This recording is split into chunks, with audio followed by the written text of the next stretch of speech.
Alright, magandang araw. Ayan, happy Wednesday sa atin lahat. Tignan nga natin itong sinasabi ni Anjo, DDS. Proclaim DDS na artistang si Anjo. Do not mess with the military. Yes, good day everybody. Ngayon natin, shortcut na natin yan. Naingay na motorsiklo. Pero gusto ko kung natatanggalan daw kayo ng pensyon. Pagkatapos yung magsilbi at magretiro at the age of 56 mostly. Wow. Nagsilbi sa bayan natin, lumaban, nakipagbarilan, namatay ang mga kasamahan, nagka-PTSD, nagretiro kayo, tapos nagsalita kayo. tanggalan. Base sa nararamdaman nyo, that is freedom of speech. Tama. Hindi maganda, kaya nga I feel for you. Hindi maganda yung mga ginagawa na ng atin na gobyerno. Ang tapang nila, no? Oh. Alam nyo, there's a saying sa mga nasa gobyerno ngayon na nakaupo, there is a saying, an old saying, do not mess with the military. Nakaw! That's true. Kaya sana isipin nyo yun. Kung ayaw nyo maniwala, okay lang.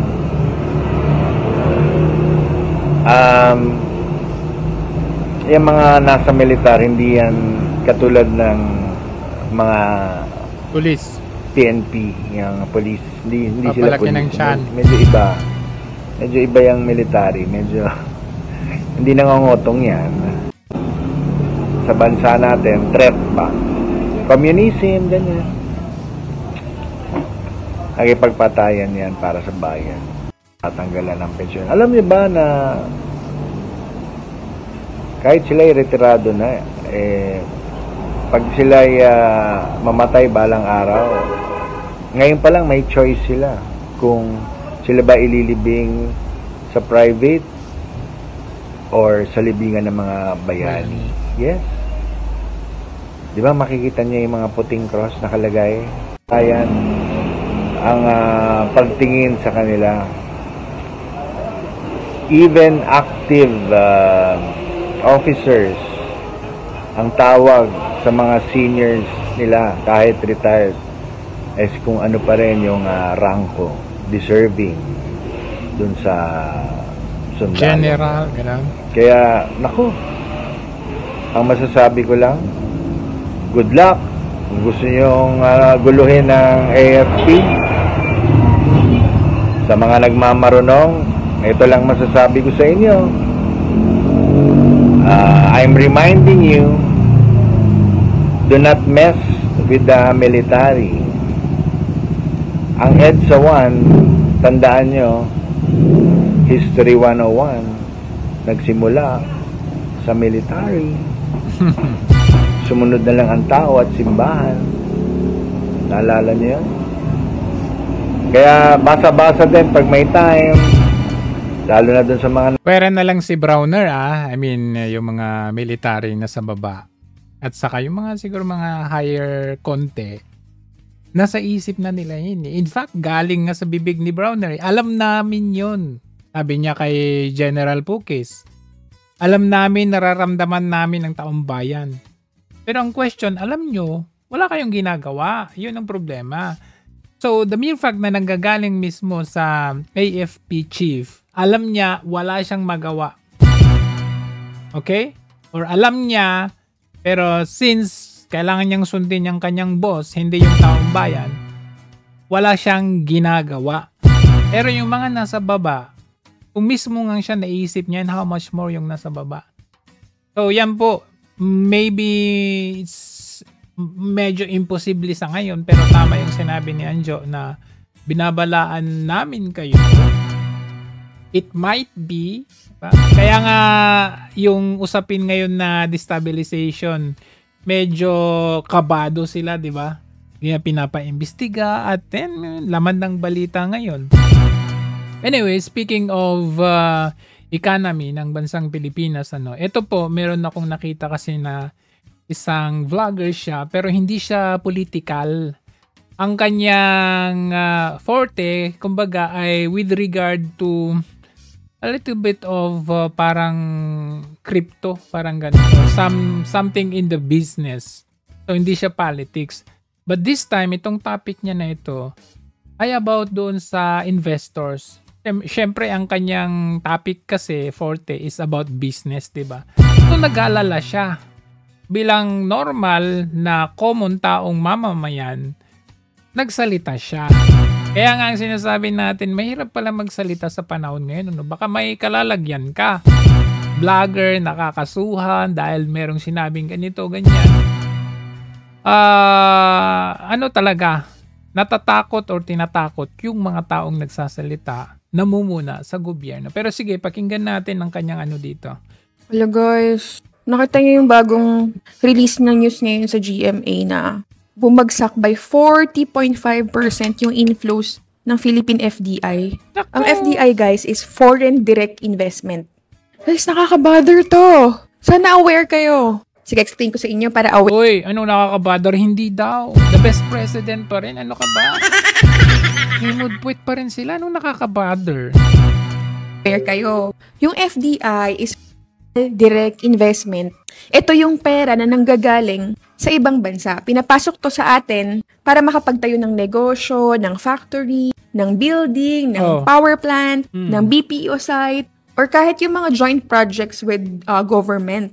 So kapag mataas yung FDI, ibig sabihin, tiwala yung ibang bansa sa ekonomiya natin. Yes, tama. Pero kapag mababa, ibig sabihin yung mga foreign investors nag-aalangan sila.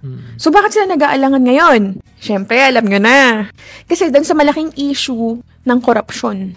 Na alam nyo naman lumalabas lately tungkol sa gobyerno at sa mga project ng gobyerno. So, kaya titawag itong karamihan yung flood control scandal. So, yung mga dating gusto mag-invest dito, nagbabantay muna sila. Nako, safe ba yung pera nila? Diba? Siyempre, mapapasin. Kung kahit ikaw mismo, kung investor ka, siyempre yung pera mo ayaw mo mapunta sa kamay ng alam mong wala nang mapupuntahan, tatago lang, ibubulsa lang, diba? So, parang ang iniisip nila, ba't pa ako mag-i-invest dyan? Baka mapunta lang sa bulsa nila. O kaya madelay dahil doon sa gulo. Pero guys, hindi lang naman yun yung factor. Siyempre, may mga ibang factors din bakit bumabagsak ang FDI. One of the factors din is siyempre mas mataas yung interest rate sa ibang bansa. So, syempre, mas attractive mag-invest doon. Another din is yung unstable policy. Syempre, every time na nagkakaroon ng bagong presidente, nagkakaroon ng mga bagong rules every year. And also, syempre, mas competitive din talaga yung mga neighboring countries. Yung mga kapitbahay natin na bansa katulad ng Vietnam, Indonesia. Kasi doon mas mabilis, mas mura na magtayo ng negosyo. Meron nga ako nakausap before noon sa Thailand. Japanese, investor sila sa Thailand. Tapos nila taga-South Philippines, ganyan. Tapos sabi nga nila na parang ang hirap magnegosyo sa Pilipinas. Sobrang mahal, ang daming kailangan padulas. Ang daming kailangan daanan. So, imbes na mag-invest sila sa Pilipinas, nag-invest na lang sila sa ibang bansa na mas maayos kausap. Kasi sa Pilipinas, ang hirap daw talaga kausap. Gawan nga ng ang dami pang kailangan under the table. Sobrang nakakahiya, diba? So ngayon, ano ba yung mga ginagawa ng mga investors na yan? Sa Pilipinas natin, bukod sa syempre nakakatulong sila na makadagdag ng mga trabaho sa mga Pilipino. Nung previous administration, ni Duterte. Yun! Sabi ko sa inyo, hindi yan DDS. Hindi yan DDS. Share ko lang sa inyo ha. Kasi baka sabihin nyo, DDS ako. Duterte supporter ako. Ang share ko sa inyo is facts. Data from the last administration. O sige, hindi lang administration niya. Pag-usapan lang natin yung year 2016 to 2022. Sobrang daming mga FDI projects nun. Kasi during that time, medyo mas stable pa yung direction nung gobyerno. Kasama na natin dyan yung Build program. So, yung mga infrastructure investments nun, as far as I remember, correct me if I'm wrong, maraming mga China-funded projects nun. Yes, kung mapapansin nyo, super close nung past administration sa China kasi ang dami naman talagang mga FDI projects ng China dito. Nakita ninyo yung bagong balita ngayon. Yung US, magbibigay silang tulong dito sa Bagyong Tino at Uwan. $1 million. US yun Friends ni Marcos Jr. May mga EDCA sites pa tayo na hindi natin nakita ang kanilang appearance or kanilang presence. Tapos sa China na lagi niyang kinukundina nagbigay ng $2.4 million. Yung kapitbahay mo, maasahan mo. Yung kinakampihan mo na pagkalayo-layo, miles away, lamang ang bigay ng China. So tama, why would you not be friends with your neighbors? Tulad nung parang Kaliwa Dam project. Meron pa Chico River Pump Irrigation Project. Aside from China, yung Japan is also active in investing here. Meron silang partnership with ADB Bank or Asian Development Bank na mga railways. In short, kung ngayon flooded tayo ng mga ghost project, dati flooded tayo ng mga foreign direct investors. Japan, China, and others. Others. Ngayon, langanin na sila. Nirehabilitate nila yung MRT3 doon sa railway from north to south. Paki-mention mo yung Mindanao Railway na kinancel pagdating ng Marcos Jr. Then, sa Manof naman, an industrial zone, marami ring mga naging FDI projects dyan. Katulad nung expansion ng PEZA. May pumasok ng mga kumpanya from Korea, Japan, US. Wow! Tsaka mga electronics and semiconductors. Meron din mga nag-invest US, Japan, tsaka Korea. Another na sobrang nag-boom pa nun is BPO tsaka tech sector. Kasi dumami yung mga BPO offices nun. Dahil din syempre sa mga foreign companies. Tulad ng Accenture, IBM, Concentrix. Tsaka mga iba pa na nag-expand dito. Kaya marami rin talaga mga nagkatrabaho dahil sa mga BPO expansion na yun. Energy products. Jobs. Maraming mga naging partnership din talaga with China and Japan. Mga renewable power tsaka mga coal projects. So, nung 2021, kahit pandemic nun, guys, parang kumbaga umabot ng $10.5 billion. Wag ka. Hindi yan nakikita ng mga tanga. Yung mga bobo, hindi yun nagsasabihin nila. Alam nyo kanina sa group chat ng mga dati naming kasamaan, may nagsabi pa naman doon na kapag daw si Sara Duterte ang naging president, naniniwala na lang daw siya na mas marami na daw ang Pinoy na tanga at bobo. Alam mo yung sagot ko dahil nasa Amerika yon sagot ko. Akala ko hindi pala lahat ng nasa Amerika ay matatalino. Meron din palang nasa Amerika na walang utak. Kasi yung isa pa may sumagot din na isa. Sabi sa parang nagyak ata or something. Wag na lang kung si Sara Duterte. Sabi pa daw hindi daw unstable daw yung utak. Tingnan nyo naman si Marcos Jr. Hindi raw yung ICC. Tapos later on pinakidnap si Tatay Digong. Yun yung unstable. 'Di ba? Kasama mo ngayon, kaibigan mo ngayon, iniangat mo ngayon, tinulungan mong manalo, tapos later on, tatredorin ka. Sino ngayon ang unstable? Hindi nila nakikita. Ano ka ba? Baka sabihan kang DDS ka. Ano ka? Ang FDI inflow nung dito sa Pilipinas. Actually, isa sa pinakamataas sa ASEAN during that time. Wow! Pero sadly, unfortunately, ngayon, pagtapos ng mga ilang taon, dahil dyan sa corruption scandals, economic slowdown, mga uncertainty sa policies, maraming mga foreign companies nag-pull out. O kaya nag-hold muna sila ng mga expansion plans. Kaya nakakalungkot, ayaw mo na nilang mag-invest sa bansa natin. Kasi natatakot sila So, wag ka nga paninira. Ano ka ba? Best president yan Investors' confidence, malaking epekto yan. Kasi syempre, ayaw nila masayang yung pera nila or kaya mahirapan sila mag-operate dito. Syempre, alamin na naman natin kung ano yung direct impact nito sa Pilipino. Pag onti ang negosyo, onti rin yung trabaho. Kasi for example, may magtatayo ng factory sa Batangas o kaya sa Bataan, syempre libo-libo na naman mga Pilipino yung magkakaroon ng trabaho. Exactly. Pero kung umatras yung investor, syempre walang trabaho. Exactly. Sabi pa nga ni Marcos Jr., etong EDCA, magkakaroon tayo ng libo-libong trabaho para sa Pilipino dahil sila ang gagawa ng structures or infrastructure.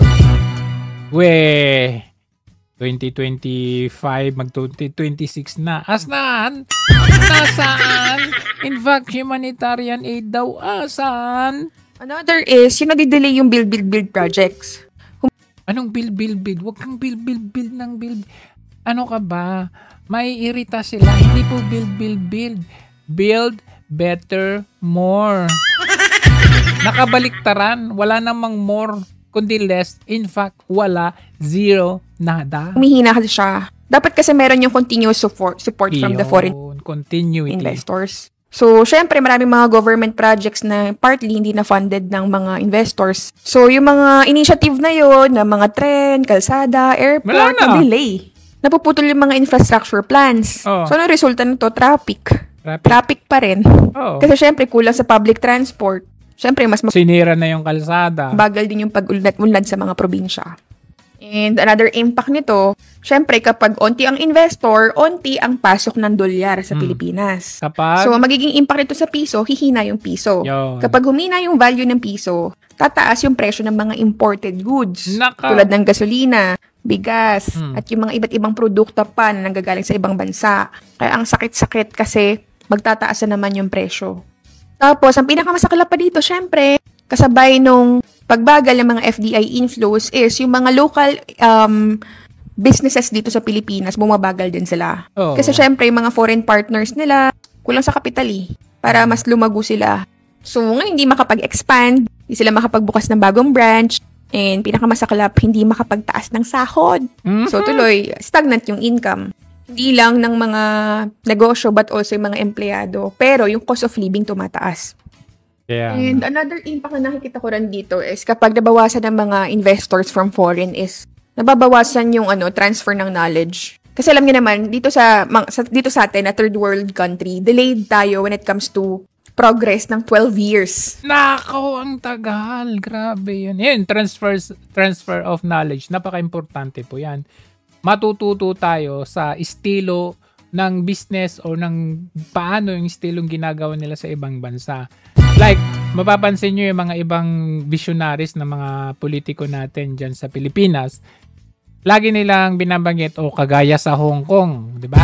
Pag mapunta kayo sa Hong Kong, sa Singapore, tinitignan ninyo paano nila ginagawa yung system nila, flood control, yung kanilang railway system. So, tinitignan mo at pinag-aaralan mo, magandang gawin ito sa bansa natin. The same goes with the businesses. Paano sila nagkakaroon ng inflows ng business nila, anong ginagawa nila sa retail and doon sa retail marketing nila. I mean, you name it. You can learn from other investors or other business from other countries. Pero kapag konti na yung ating mga direct investors, yung foreign natin, wala, stagnant tayo. Tama yung sinabi niya, 12 years. Stagnant tayo kung ano na lang ang nakita natin or ano na lang ang nasa atin. Yun na yun. Wala na. So, kumbaga sa ibang bansa, mapag-iiwanan na tayo. Sa mga first world country, sobrang advanced na ng mga technology nila doon. Dito, delayed ng 12 years. So, ngayon, kung wala tayong mga investors na mga foreign, yung transfer of knowledge mo, bagal din, umuunti, kumukulang, mas nagiging delayed tayo. Kasi honestly, kapag foreign countries, yung mga... Hindi, actually, ganyan yung ginawa ng Kaya nakita ninyo, dati, kulelat, mahina, hindi ganun ang China. Anong ginawa ng China? Okay? Pinadala yung kanyang mga constituents, mga tao sa iba't ibang bahagi ng mundo, nag-aral sila doon. And then after, bumalik sila sa sarili nilang bansa at doon nila in-apply. Kumbaga may programa ang gobyerno ng China na, okay, you go abroad, study abroad, come back in your own country, and then serve in your own country. Mapag-aaralan nila. Kaya nga nakita nyo yung mga nila, di ba? Ang bato natin sa kanila is imitations, di ba? And that's how it goes. 'Di ba? Saan mo gagawin? Saan mo kukunin 'yan? Titignan mo ang ginagawa ng ibang bansa. Kaya makita ninyo yung mga technology mostly from the US is almost the same and even more advanced sa China kasi kinuha nila yung idea sa US, for example, bumalik sila sa bansa nila, in-apply nila and dinagdagan pa nila. Kasi syempre sila, may pera sila eh. Kaya nilang, halimbawa, yung F-16 o gagawin nilang F-39 or more advanced, yung ganun. Merong silang, yung carrier ng US, kaya nilang gawin yun, gayahin kasi napag-aralan nila. Kumbaga yung flow of information talaga, yun yung sana, yung transfer ng information ng mga ganun. Nag-train sa atin yung mga kumpanya, sa mga Pinoy workers, mas tumataas yung skill level natin. So yun, nasasayang kasi nawawala yung opportunity na matuto na magkaroon ng global standards. So in short, kapag bumaba ang FDI inflows, ramdam na ramdam ng ordinaryong Pilipino. Job hiring mas onte. Sweldo mas mabagal tumaas. Presyo ng bilihin mas nagmamahal. Mga public projects bumabagal. And yung value ng peso humihina. Kaya honestly, nakaka-disappoint yung nangyayari ngayon. Kaya sana maging aware tayo. Dapat alam natin itong mga bagay na to. So, kung napanood... Hindi! Ano ka ba? Hindi pwede yung mga ganyang pinagsasabi mo sa mga tanga. Kasi kahit anong gawin mo, sasabihin pa rin nila, the best pa rin si Marcos Jr. At kapag daw si Sara, sasabihin nila, loose tie. Ha? Hindi daw yung kanyang pag-iisip, mga ganun. Kaya nga tingnan nyo, yung mga ibang lahi, buti nga sila na nakikita nila. Yung mga hindi nakikita ng mga tanga. Kagaya nito, kitang-kita nila, hindi naman to Pilipino. Tingnan nyo Elements you need to add. Philippines just flipped. Yeah. We just flipped Philippines now. So Philippines is going with the US against China. Philippines, because remember during Duterte, Duterte moved towards China. Yeah. Marcos Bongbong, that's his nickname. After his visit to the US, now he's being flipped. And I bet you this, during the visit, some arrangement has been made. Oh, sure. And you know what it's about? His family assets. Because they were frozen in the US. So it just flipped. Yeah. I just did a video on it. Well, and honestly, how can you trust anybody whose assets are frozen in the United States who's a leader?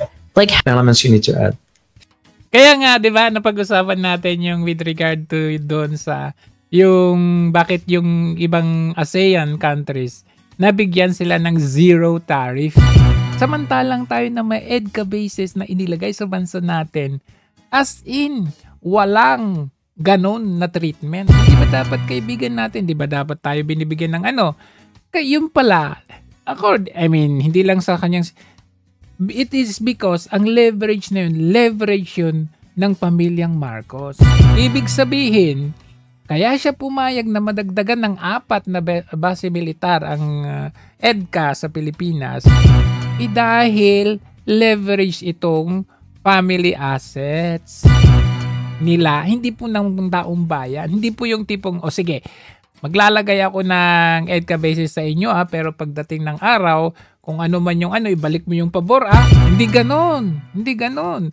Ang nangyari is, sige, hindi ka na namin kakasuhan, hindi ka namin huhulihin pag ikaw ay umapak dito sa Amerika. Okay, pwede mong kunin yung family assets ninyo, provided that magdadagdag tayo ng 4 pa na EDCA basis sa inyo. Diba? Plain and simple. That's the reason why wala tayong zero tariff. Oo.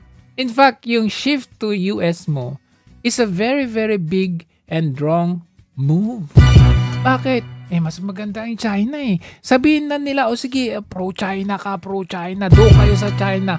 Abay, tignan nyo naman ang China ngayon. Sabi ng mga eksperto na ang China parang nabubuhay na sa 2050s. Unang-una, nandiyan yung mga traffic signs. Wala na silang karatula sa poste. Instead, laser projectors na ang bumabagsak diretso sa kalsada. Complete with glowing zebra lines at moving arrows na nag-a-adjust kapag rush hour. Literal na nagdidisco ang intersection. Pero yung traffic nila, disiplinado pa rin. Dito mo marirealize, okay, parang nasa 2050 na nga talaga sila. nila. Tapos meron din silang tinatawag na ladder building. Imaginein mo yung skyscraper na hindi diretso pataas. Bawat palapag parang hagdan na umaakyat paunti-unti sa langit. Hindi lang creative ang mga Chinese. It's pure architectural poetry in steel and glass. At kung akala mo normal pa rin ang mga trend nila, pues may autonomous metro sila na tinatawag na worm train. 2 coach lang, walang driver. Parang caterpillar na gumagapang sa makikitid na rail. Compact, efficient, at sobrang tahimik. Sa atin, kapag yung MRT tahimik, ibig sabihin sira ang aircon. Ito pa. Pagtahimik, sira. Shanghai, may underwater museum sa Guangfulin Park. Sa unang tingin, para silang binaha. Pero no, wala silang flood control scandal gaya ng sa atin. Yung underwater museum kasi nila, yung bubong lang ang nakalabas. Pero sa ilalim, may 800 parking spaces, museum halls, at cultural displays. Mukhang ancient temple na nakalubog sa lawa. At syempre, kung gutom ka sa China, at habang umiikot ka sa kanilang syudad, may mga yellow street boxes na parang vending machine ng future. Scan mo lang ang QR code, piliin mo order mo, then boom! May drone na magluluto, magbabalot, at maghahatid sa'yo ng pagkain in under 15 minutes. Literal na grab food, pero may pakpak. At habang tayo dito sa Pinas, nagpipicture sa LRT, sila naman may sky train sa Wuhan. Isang tren na tignan nyo yan i-compare nyo ang US at ng China. Yung subway system sa US at saka sa China, sobrang layo. You can search it on sa social media. Pag-compare nyo ang China at ng US, even just the railway or subway system, tingnan nyo to.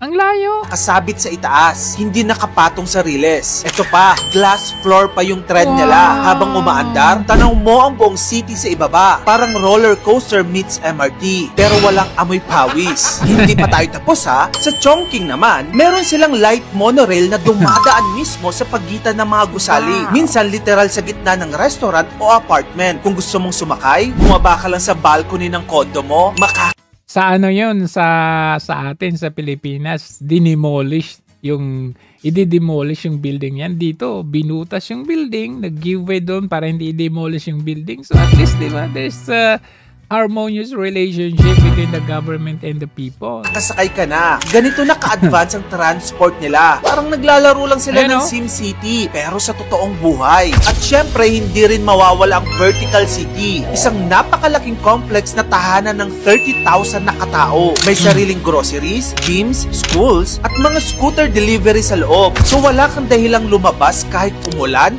umaraw, o kahit bumagyo. Zombie apocalypse pa. Isang building lang, pero may sarili silang ecosystem. Grabe nga ang China, no? Parang talaga sila nabubuhay sa 2050s. Habang sa atin dito sa Pinas, ang sobrang traffic pa rin ang laging trending. Sa tingin mo, ma-achieve rin kaya natin yan dito sa Pinas? Kung gusto mo pa? Hindi. Straight answer, hindi. Dahil anong nangyayari? Panay politics. At yung mga tao, divided. Samahan ng mga tanga at bobo at sa mga matatalinong kagaya natin.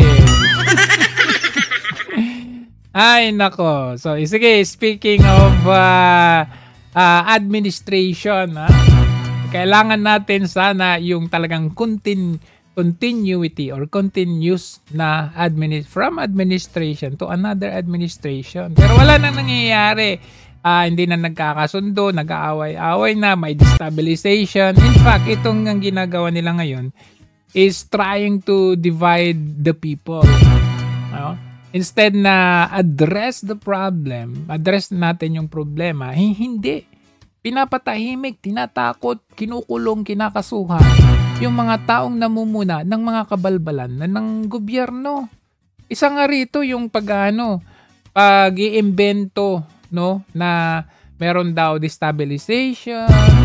In fact, ang destabilization plot or plan daw ng mga Duterte allies. Ang totoong destabilization na nangyayari ay yung gobyerno mismo ang nagdi-destabilize ng kanilang gobyerno. Bakit? Ikaliwat kanan ng kanilang korupsyon. So, instead of addressing yung problemang dulot nila, abay ibabato pa sa mga taong namumuna nung kanilang mga kakulangan, kapalpakan at kakorupsyonan. O ito, tingnan natin ang sabi ni Chavit. Makikita mo naman talaga na ito ay gawa-gawa lamang. Bakit? Montulfo, bakit kayo nasama doon?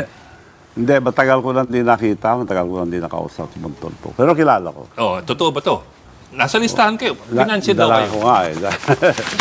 Yung lilista niya. Panlilistahan kayo. Ito, dala ko lahat. Well, ang masasabi ko rito, hindi po totoo ito. At yung listahan niya, marami dito. At meron din dito ang mga nabayaran na. Ano sabihin? Ibig sabihin, like, mga iba nandito, like Romeo Pocis, Orly De Leon, Financier, Sara Duterte, Pulong Duterte, Chavit Singson. Teka, ba't yung sabing nabayaran? Anong sabihin nabayaran na? Sila nabayaran. Yung may naglabas na ito. Yun ang bayaran na. Ewan ko bakit inulit ni Ramon Tulfo ito. Hindi ko sinasabi si Ramon Tulfo na bayaran ha. Yung una na nagsigawas ito. Anong sabihin ng nasa listahan na bayaran na? What exactly No. Isa rito o dalawa, kunyari lang kasama. Pero Trojan. bayad na siya. Sabihin na bayad ng gobyerno. Oo, nabayaran na. Lumalabas na, sumusuporta pero parang insider. Kaya yung mga iba naman, hiniyangan ako ng perang pilit, ayaw ko. Parang inulit, para siguro, pag nagbigay ako, binayaran kami ni Chavit. So, marami rin ganun. Willing po kayo sabihin kung sino po yung humingi sa inyo ng pera pang finance nito, Gov? Oo, may humingi. Andyan po ba sa listahan? Wala. Wala dyan? Hindi ko alam. Siguro naman, may listahan ko, hindi nyo alam mo. Si Ramon naglalabas nito eh. Oo. So, nakita ko rito, isa rito, dalawa na bayaran. May plano. When you say nabayaran, Kunyari, tumanggap po sila? Kunyari na oposisyon para the last hour, babaliktad siya. Suporta kay BBM. Parang DPA, parang penetration agent, parang gano'n. Nabayaran ng admin, ibig sabihin. Yes. So, in other words, meron diyang bumaliktad? Meron. Sino? Pero hindi ko masabi. Pag sinabi yung may bumaliktad, ibig sabihin po nun, tuloy yung iba, pero yung dalawa bumaliktad. Saka wala naman kami, hindi ko kilala yung mga iba eh. Ilan po kilala Hindi ko kilala yan. Si Romy. Yung sagot, hindi niya kilala yung iba. Paano sila magmi-meeting? Orly De Leon, hindi ko kilala. Benjamin Magalong, matagal, years na kami din nakita. Nagkita lang kami, palagay ko, nagkita lang kami sa isang okasyon na wedding. Johnny Macanas, hindi ko kilala. Gerald Bantag, hindi ko kilala. Colonel Lachica, hindi ko kilala. Colonel Leonardo, hindi ko kilala. Colonel Mertran, Captain Dado Enriquez. Ferdinand Topacio, minsan ko lang na-meet. Big Rudy, hindi pa kami nakita muna nung tinanggal nung before election. Nung tinanggal right after. So, yun yung sagot yan, di ba? Kahapon, ang sabi ko, paano naman magmi-meeting yung mga yan? Yung dalawang dyan sa listahan, si Captain Dado at si Colonel Metran, hindi nga sila bati. Paano sila mag-usap? O ngayon, itong sinasabi ni Chavit, hindi niya kilala yung mga yan. So, paano sila magmi-meeting? So, dyan pa lang, it's a fake just to destabilize yung gustong laban nitong mga to. Ang totoong destabilization nasa gobyerno. So, gusto nilang sirain, kung gusto nilang i-demonize, yung incoming na rally nitong 16 to 18. 16 to 18. Yun yung gusto nilang palabasin. Ngayon sa November 30 naman, dyan sa may EDSA, ang gagawin nila, magpapalabas na naman sila ng mga radical na protesters na sila din naman yun. Bayaran lang nila, magpalabas sila ng mga radical, magtatapon ng mga molotov at magsusunog doon. Sila din naman yun. Tapos sasabihin nila mga DDS yung mga yun. Magaling. Matalino kayo In fact, ang totoong oplan or plano na nangyari yung oplan Horus. Kasi kung titignan ninyo, talaga nga namang nangyari mga to kagaya nito. Ayan, oplan Horus. Sabi nila hindi daw ito totoo. Pero most of it, nangyari. Tignan ninyo tignan natin. How to attack. Number 1, ICC arrest plan. Nangyari yun. Congress work with Senator Trillanes for ICC. Nakita natin present si Trillanes sa House at sa Senado during the hearing to obtain arrest warrant for Duterte and successfully arrest and transferred him. Nangyari na to. Bago pa mangyari yung kay Tatay Digong, itong lumabas na ito. So, ibig sabihin, itong lumabas, nabisto na Oplan Horus, totoo. Totoo na to kasi nangyari. Domestic investigation, House, DOJ, NBI, COA, AMLAC. Ongoing investigation ng drug war, nangyari. Confidential fund cases, yan nangyari. Yung impeachment, number 3, impeachment, nangyari. Yung weekend Dutch Alliance action plans against Kibuloy, nangyari. Counter disinformation, fight back. Ayan, nangyari yung lahat ng mga yan. So, paano? Paano nangyari? Paano hindi totoo ito? Diba? Maaring itong pirma hindi totoo, pero yung Oplan Horus, yun yung totoong nangyari. Ngayon, gusto nilang ibato sa atin para mabaliktad ang sitwasyon. Ngayon, isa nga doon sa Oplan Horus, diba, yung House of Representatives, Congress, hearing, blah, blah, blah, patuloy pa rin hanggang ngayon. Di na sila nagsawa. Kaka-blame sa former administration. Bakit? Alam nyo na ang sagot, paulit-ulit. Isa nga dito diba? Supposed to be itong si Terry Ridon, ang kanyang iimbestigahan, yung flood control. Abay, nung malaman-laman ay during and in the investigation, parating na kasi sa kanyang amo yung investigation. Malapit na tugatog na at malalaman na ang kanyang boss ang involved at mastermind. So ano yun? Bigla silang nanahimik. Ngayon, lumabas na ulit sila, Dolomite naman. O kaya, sentro daw ng flood control ay sa Mindanao ay sa Davao. Grabe no? Dolomite. Ano sabi niya? Mamili kayo, basura o Dolomite. 'Di ba? Saan ang utak?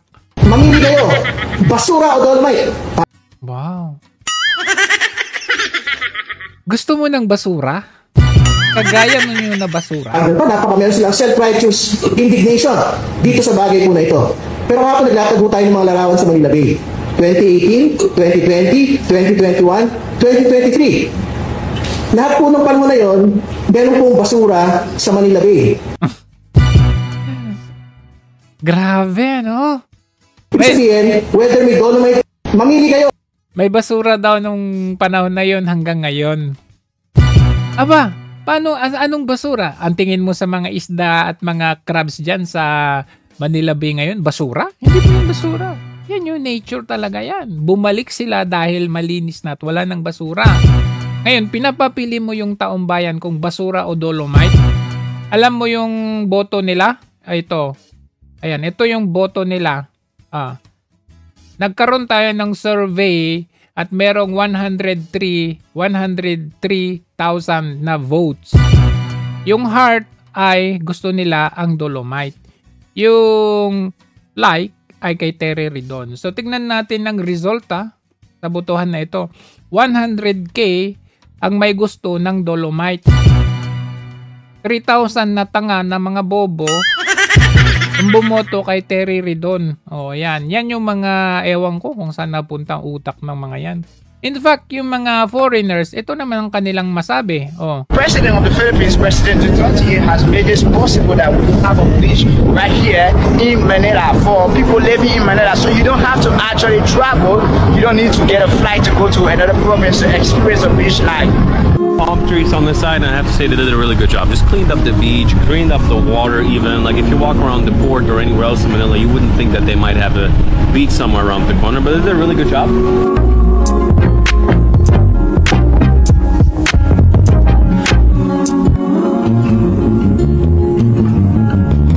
Diba? Sunbathing. Sunbathing. Mga foreigners. Tourism po yan. Diba? Nakakatuwang makita yung ganyan. Always saw the pictures and photos and videos, and for us it looks like paradise because we don't have any, wow, paradise. Beaches in my country, no. So yeah, in the city with skyscrapers on the background as a view, so that's really unique and cool. Great reflection on the water if you look over here. Yeah. Saan ka nakakita in the middle of developed city? May beach. But the clouds there as well, that's amazing.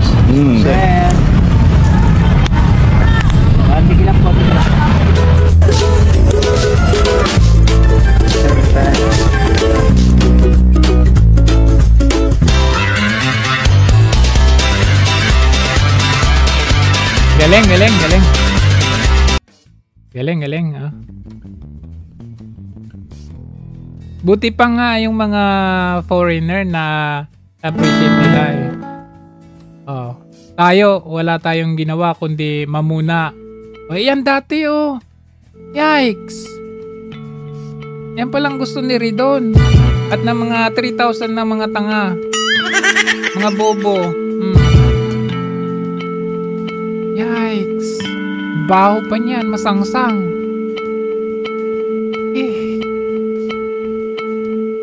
Grabe.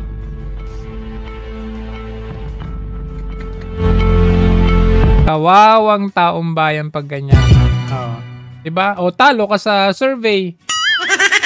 Ngayon may mga PR stunt na naman itong Marcos Jr. administration na ito. But okay, sige, sabihin na natin on this matter, okay? Papalakpakan ko siya dito. But teka, meron pa rin akong puna dito. Ayan. Andito si San Miguel, ayan, andyan sila Manny Pangilinan at meron silang bagong inilunsad na Oplan kontra baha. Ayan, Oplan kontra baha. Anong ginagawa nila? Naglilinis sila ng mga ayan, ganyan. Ang ganda. Ang ganda. I mean, ito lang ang comment ko dyan While it is good to see na merong ganitong clean up drive, ganon. Pwede naman pala, kaya naman pala nating gawin yan. Why? For 3 years, ngayon lang natin nakita ito. I'm not talking about the itong Oplan na ginawa. I'm talking about na ganito. Pwede naman natin gawin. Sa panahon ni PRRD, di ba ginawa? Nilinis yung Manila Bay, nilinis yung Boracay. Kaya natin gawin without even yung Oplan na ganyan. Kasi itong Oplan kontra baha na ito,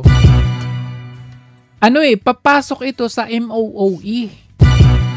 Remember yung MOOE? Kahit walang kahit walang resibo. Walang resibo yan Pirma lang na ito ginamit sa Oplan kontra baha. O diba issue yan dati bago pa yung flood control issue, ganyan.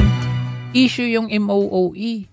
Kasi lang yung certification lang at pipirmahan lang.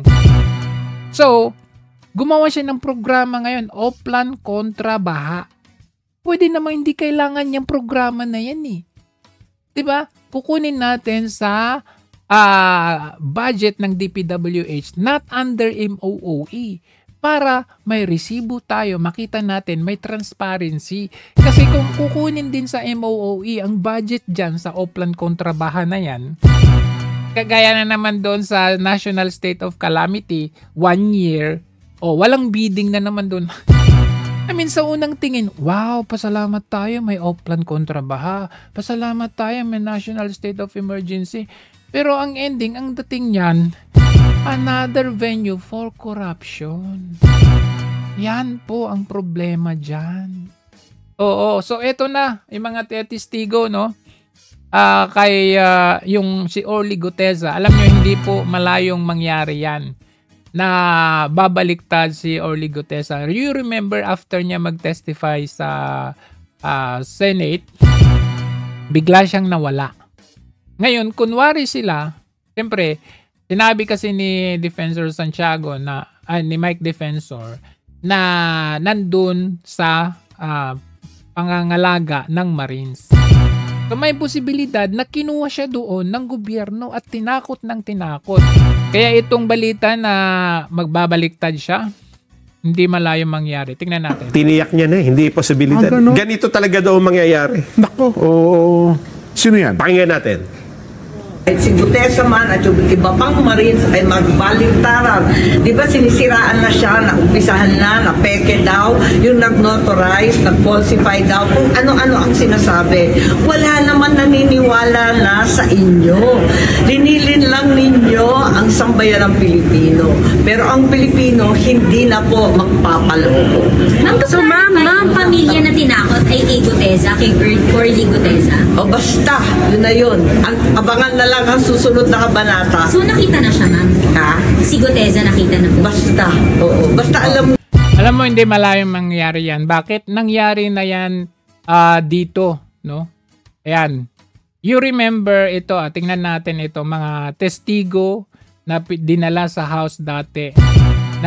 Nung unang set ng hearing, kay PRRD pa sila. Tingnan natin When did you issue the pick-up to General Baray? Check kung ano naman po yung requirement na kailangan niya i-submit as far as yung board naman is concerned, Mr. Chair. So, you would describe your working relationship as professional and cordial Maganda naman? po, wala po kaming conflict. Yes, nag-uusap po kami. Maganda, walang conflict, nag-uusap, maganda. O, diba? Kahit itong lalaki na ito, sino ba to? Ayan, ito. Ma'am Garma, si Mendoza. I have a question po. When did... Attorney Paquera, I'm sorry, I noticed that she's there. And she was your executive assistant ba? Colonel Garma. I cannot... Ayan, pati si Leonardo. Maliban doon, wala na po akong... hindi ko na po siya... So no working relations with Colonel Mendoza? Wala po. Hindi mo naging tao before in your units? Hindi rin po. Hindi daw niya naging tao si Mendoza.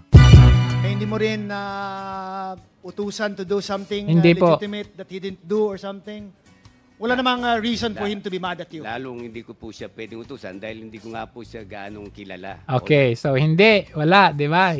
Wala. Yan. Mendoza, I'm sure you will be attacked after giving this statement. No? Were you at any time promised a promotion to testify before this committee? Wala po, Your Honor. Were you... Hindi daw. Hindi daw siya kinausap na ma-promote. A few moments later, ganito ang nangyari. Umiiyak na siya at umaamin na Duterte, may kasalanan.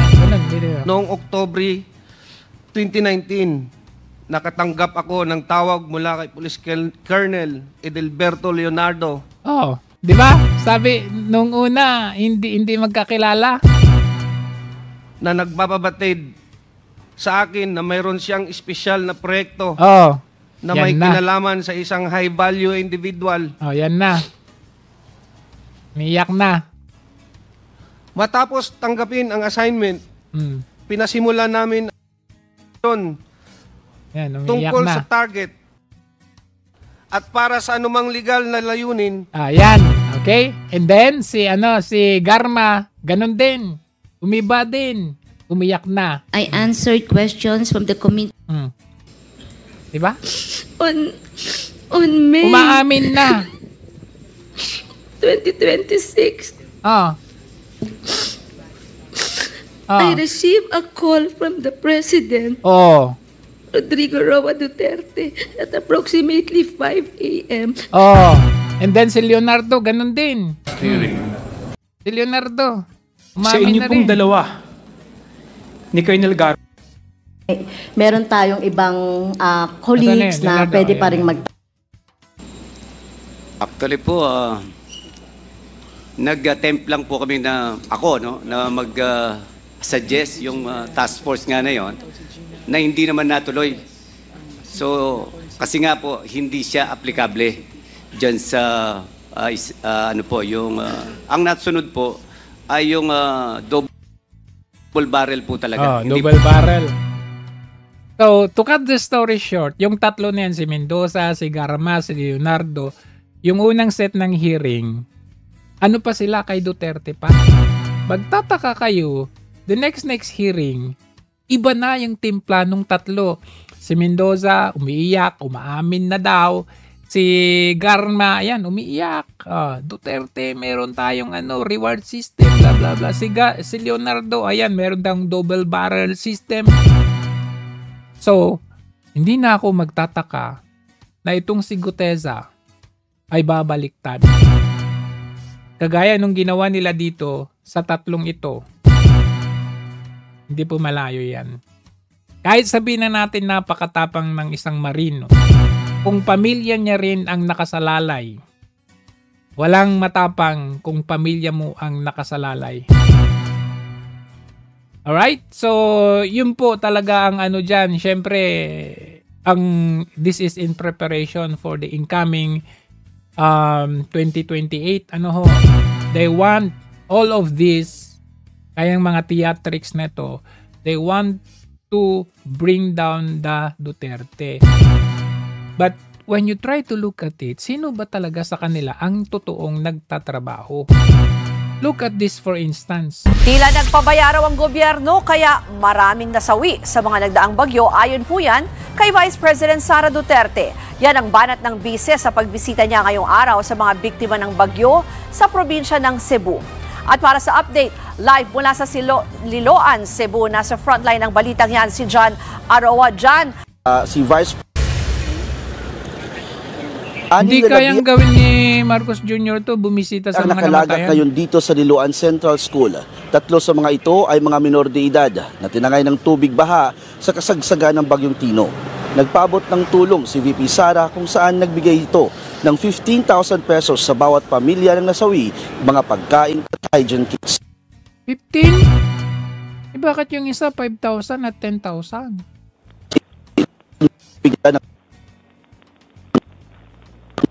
Ang mga tao dahil ang expectation nila is that government will work for them, and in this case they feel as if government failed them. Kaya ganun kadami yung namatay at ganun kalaki yung damage. Ano pang aasahan natin sa gobyernong ito? Diba? Talaga nga naman, wala na tayong maasahan. Anyway, that's it for today. Our very, very short update. Guteza, asahan na natin by Friday. Babaliktad yan according to Senator Ate Amy Marcos. Let's see.